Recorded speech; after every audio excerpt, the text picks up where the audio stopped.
Oh, Pihv, mis su number on? Tšau.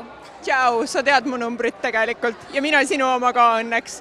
Aga kas sul on külm, Ann-Marlen? Ja kui kopp ees sul sellest küsimusest tegelikult on? Ma ei saa öelda, et mul kopp ees on, aga täna on siin ekstreemselt palav. Siin ei ole õhku ja siin on kõik nii seksikad inimesed koos, et siin on pigem väga soe. No, sina ei võitnud seksikama naise tiitlit ja ometi olid väga ägedate naistega top 3-s. Mis tunnetega sina selle mõtte üldse vastu võtsid, et okei, sa oled 3 kõige seksikama inimese seas aastal 2025?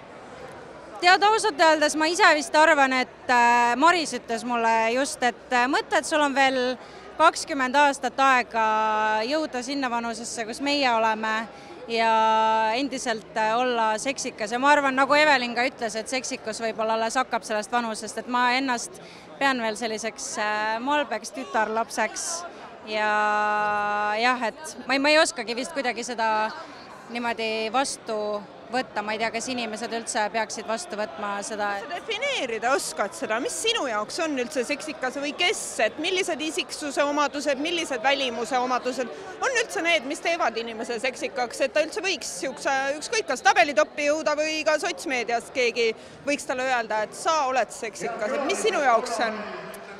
Ma arvan, et see jääb peale, on ju.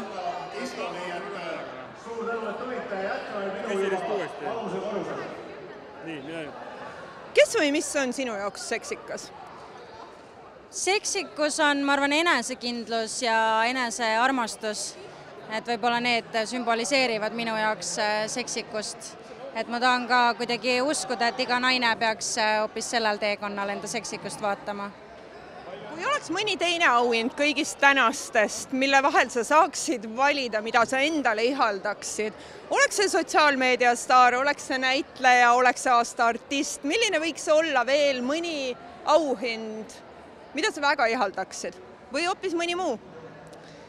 Ma arvan ikkagi, et lisaks sellele, et Kroonika on arvanud, et ma olen väga seksikas, siis ma tahan ikkagi uskuda, et ma olen inimestele pigem südamesse pugenud enda muusikaga, nii et ma arvan pigem aasta muusikaartist.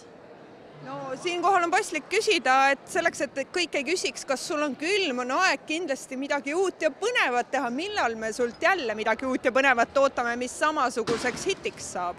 Kas järgmisel Eesti Laulul või enne? No see hitt on selline...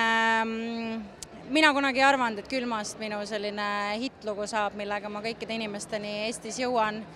Ja suvi tuleb hetkel pigem selline töisem ja ma üritan stuudiosse ka jõuda ja võib-olla siis, mine sa tea, kui mingi väga lahe lugu tuleb, siis ma arvan, see näeb ilmavalgust ja ma arvan sügiseks kindlasti.